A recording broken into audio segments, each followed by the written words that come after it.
Hey everyone, Scott here to discuss Transformers, starring Shia LaBeouf, Megan Fox, Josh Duhamel, Tyrese Gibson, Rachel Taylor, Anthony Anderson, John Voight, and John Turturro, and directed by Michael freaking Bay. When I was a kid, I played with Transformers briefly.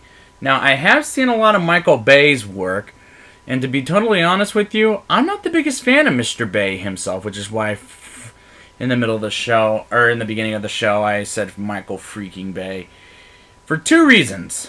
One is, he keeps going explosion after explosion just to keep his mojo going, from what I heard, which that's very stupid. And two, when Transformers 4 came out, which I will be discussing later in this retrospective, he was asked if not too many people want to see it. He says, and I'm quoting here, they're gonna see it either way. Which, that's very ignorant of Bay. I know he's trying to advertise for his movie, but it's still just a little ignorant. Because everyone is going to see his movies, isn't gonna go see his movies, keep in mind. So let's get into this version of that I like to call Bayformers. Now, I have a question. The Cube or Allspark, or R-Spark, what am I saying? What is it called? The Cube or the Allspark? It's confusing. The chopper known as 4500X transforms into a Decepticon, and why are they called that? I don't know, because they're bad Transformers. It's toys. So 4500X is attacking the military to start the movie off with a bunch of boom boom explosion for explosion's sakes, is what I like to call Baysiness, which is Michael Bay's cliche. Shia LaBeouf, I don't mind him in this movie or in real life in general, even though he did put a bag on his face recently that said I'm not famous anymore.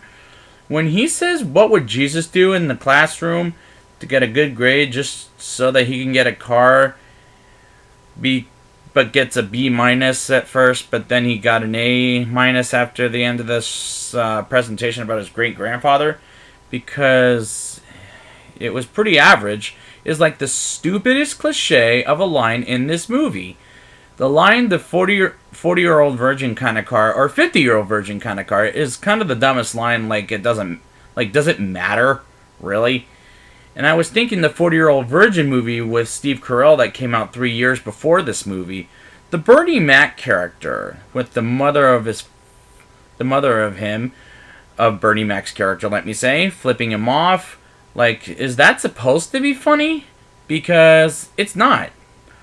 We get introduced in the same scene to Bumblebee as a car, which we don't find out his name until later in the film, makes all of Bernie Mac's cars in his car shop all explode, and again, with that Michael Bay cliche of keeping his mojo going, and he names the Witwickies, aka Sam's, or played by Shia LaBeouf, his dog Mojo, which really, the whole thing about Sam trying to out for a football team, which we briefly see, and faking his way by saying he's writing a book about the concussion in football, is like, nice try, Sam.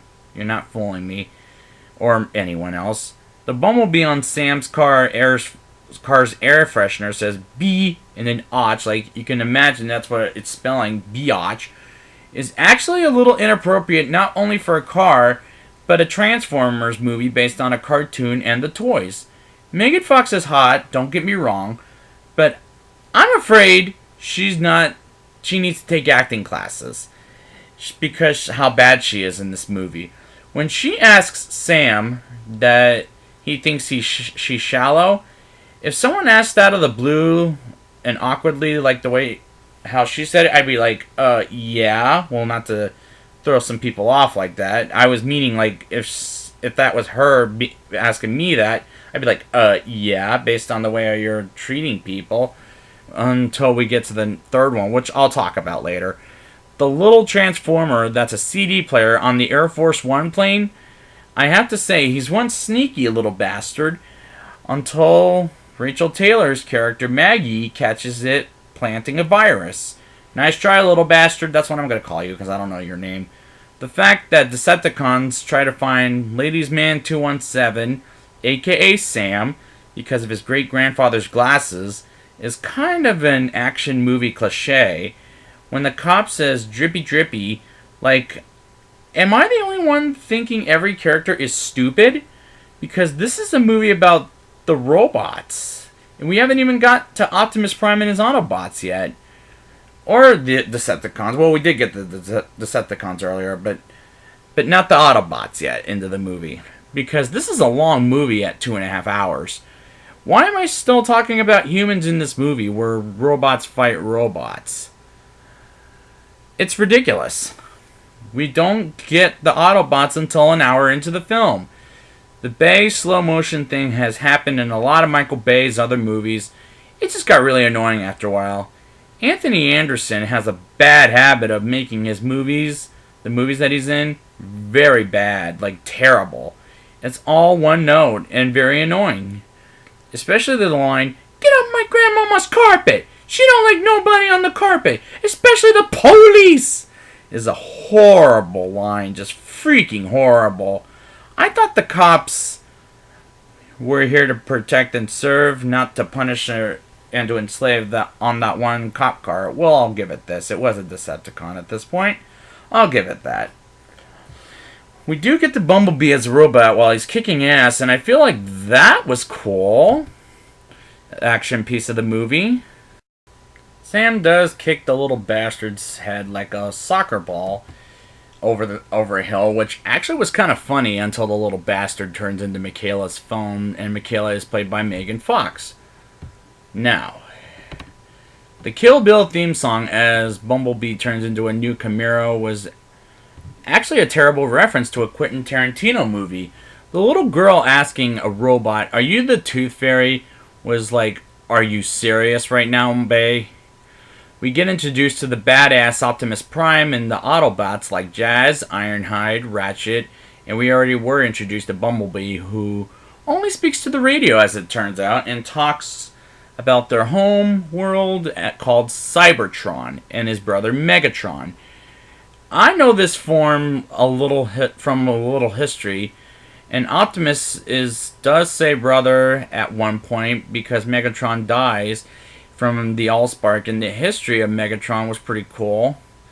And yes, they are brothers, Optimus and Megatron, just because somebody told me this, and I don't know who it was, but yeah, you get my point. When Anthony Anderson says he's still a virgin is going over the top, is so stupid, so painful. When the Autobot steps over the grass, and should I say the backyard? Maybe I should. And the garden, and oops, sorry, my bad. Just what was kind of not the Transformers I remember as a kid.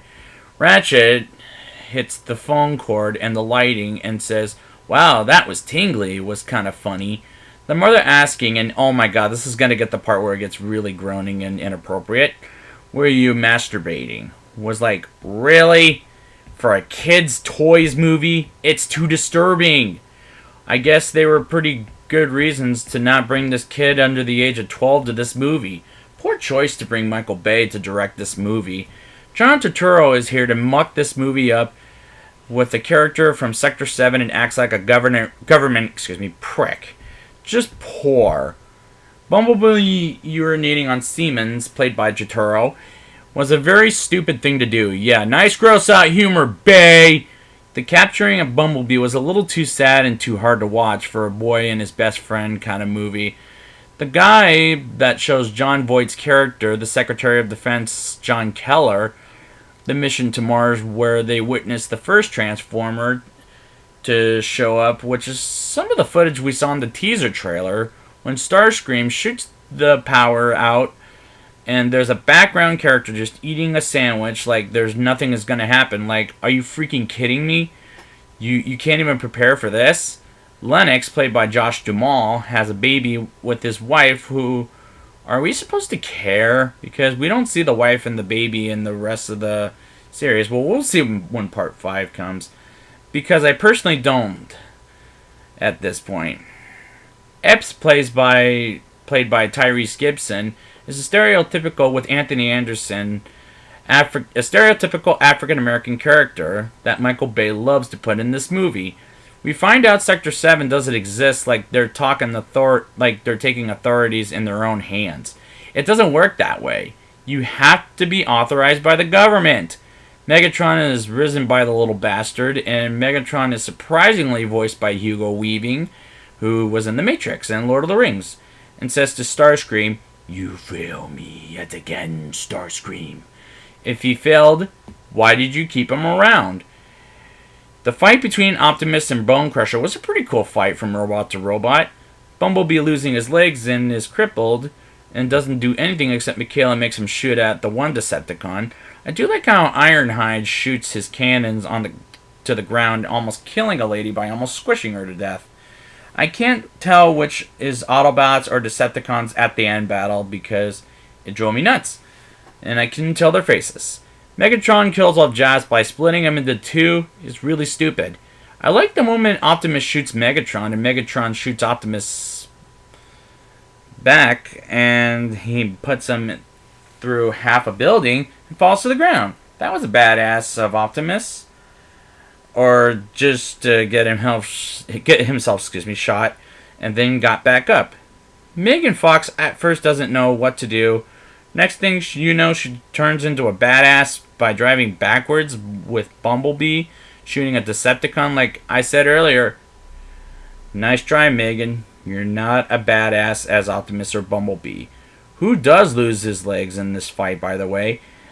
I do like how Optimus grabs Sam from almost getting killed by Megatron and jumps back and forth from buildings to buildings. Then Megatron catches up as they're falling down, and Megatron flips the director, and yes, that was Bay that he flipped and hit the car after he calls him disgusting. And their final battle between Optimus and Megatron, I love that fight, by the way.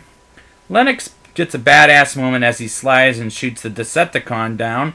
Bumblebee survives this fight, and suddenly he talks, which that's a problem, especially when we get into the sequels.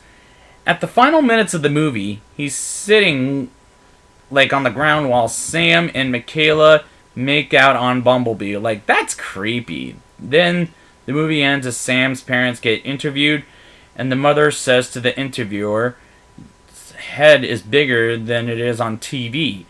And we see Starscream fly off to space. What will happen to him? Well, we're not sure. We'll find out next week. Now, time for the rating. I'll give this movie a 5.9 out of 10. It has its cool moments of action sequences and some badass robots, but still, I say it's an okay movie. But it's still a messy movie with its basiness. So next week, I'll be back with Transformers Revenge of the Fallen. And until next time, roll out.